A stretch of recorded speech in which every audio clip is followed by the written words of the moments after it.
on, guys, and welcome back to Upper Left RC. Today we're going to be working on the WL144001. This is the little 1/14th scale, I believe, buggy from WL Toys that I got off of Banggood.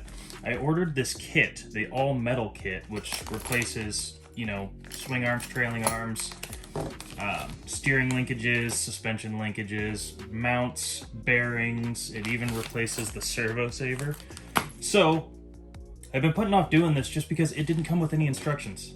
All these baggies came stapled together in this baggie right here. I don't know if that means anything to any of you, but that's what it came with. Yeah, I have avoided looking up videos just because I kind of want to tackle this without any knowledge to see if I can do it, how difficult it is, because I would consider myself very novice when it comes to RCs.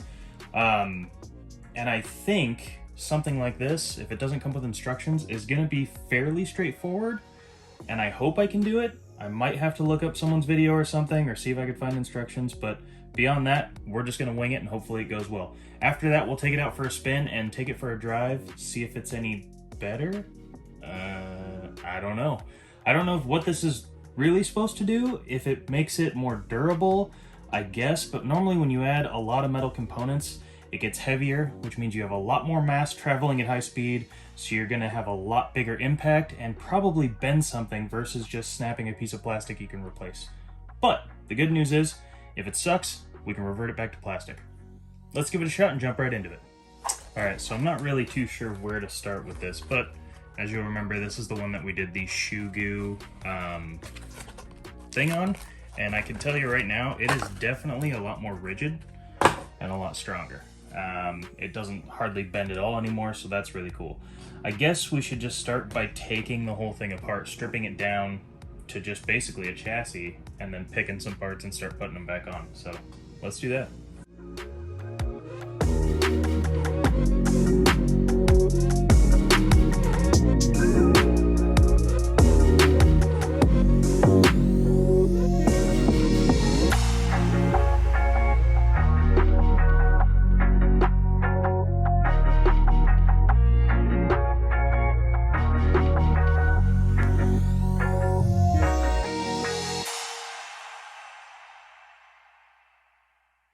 Alright, so we got a pretty decent buildup here of like gunk, goo, dirt, grease on one side. The other side's like nice and clean, so this one clearly is where it's been spewing out of the differential, which is fine. We're just going to try and clean it up a little bit if we can. Get as much of that gunk out of there as possible. And I started taking the whole thing apart, but due to the lack of instructions and me forgetting very quickly what parts go where, we're just going to work on the back, and then we'll move to the front rather than disassemble the entire thing, because I'm worried I'm going to lose the parts. Pretty sure I'm going to lose the parts. So, as you can see on this piece, it is bent. It has been warped a bit. Do I have something flat that can indicate that better on camera? Whew.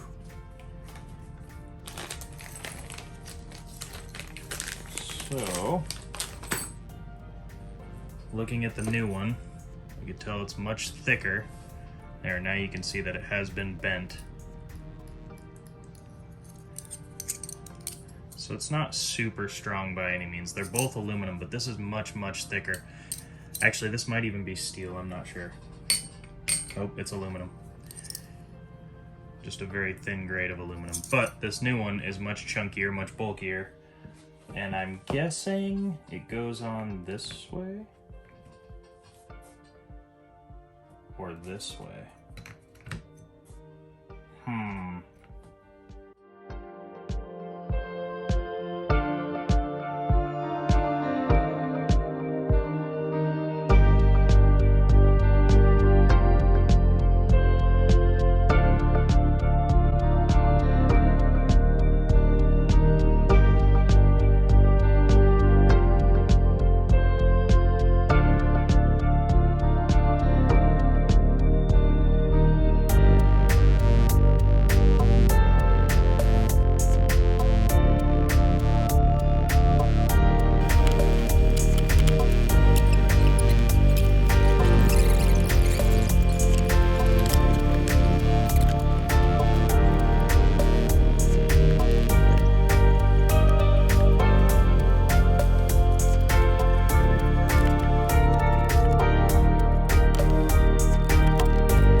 Okay.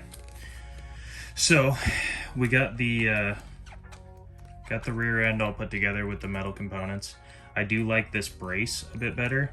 It feels nice and tight. I thought it was going to be kind of like, I don't know, I just thought it'd be like jingly or jangly or loose for some reason, but it all snugs up really well. LocTight would have been smart on a lot of these screws. Don't have any LocTight on me. Not too worried about it. If I lose it, it is what it is. But I'm pretty sure I mounted this correctly, just based on how the spacers were on the backside. They fit like this, not on the inside, so I think we're good on that front. But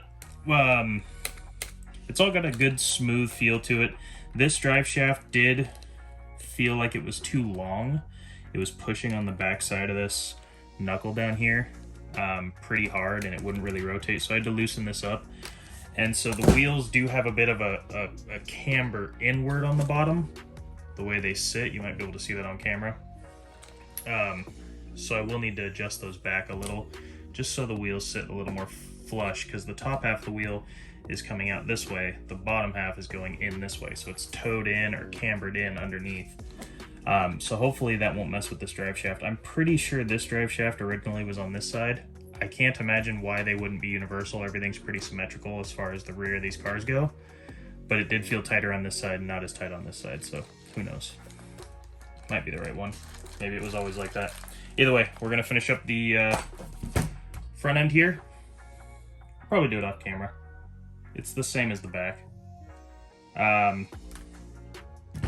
Yeah, I won't film that. I'll just show you when we're done with it, and then we'll go drive it. Yeah. Alright guys, so we got the front assembly together. It was pretty much exactly the same as the rear assembly. The only tricky part was doing like the servo saver. So it wasn't necessarily that difficult, but I did end up using the spring and that little red cap down there, the adjustment screw from the old setup, just because I like the look of that better than the all steel one. I thought it matched the drive shaft and the caps on here better, so it kind of gives it a nice clean look where it matches. I will say that the adjustments I need to do for the wheels on these things, these don't lock in place very well unless you have like actual little wrenches to tighten these down. See how it's just loose right there? So I'm gonna need to dial in the geometry, but I think for now we can just go take it for a rip and see how it drives. Let's throw a battery in it, take it outside, and see how it goes. Yeah, I don't know, it definitely feels heavier.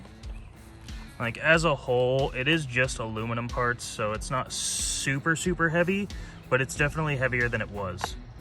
It's got a nice look to it. I like how it looks for sure. I really need to figure out the steering though. I think I need to get a better servo for it, which is just an upgrade that you inevitably have to do on most of your RCs anyways over time, but it's definitely got some kick still.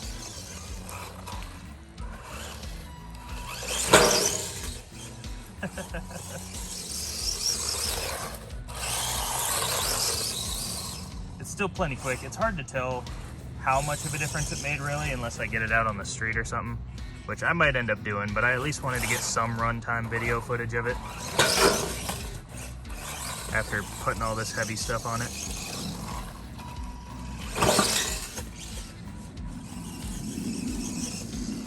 Let's get a side profile of that jump.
Alright guys, so that's going to do it for the metal parts upgrade for the WL144001.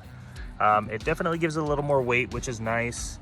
It has a pretty sweet look to it, for sure. But I really need to dial in the camber and caster and stuff. I mean, when the car's driving around, this is what the wheel looks like. This front wheel is jacked. It's just, I don't even need to steer and it'll turn. Something's going on there. I need to reassess what's going on with that wheel. But yeah, once I get that dialed in, I think it's gonna be just fine. It definitely took a little bit of a tumble there off the old trampoline, but it's a lot of fun to drive. One funny thing I did notice, check this out. Let's see if I can even do this one-handed. That's better. So the little nuts right here on each end of these steering arms, see how they're kind of loose? Watch this.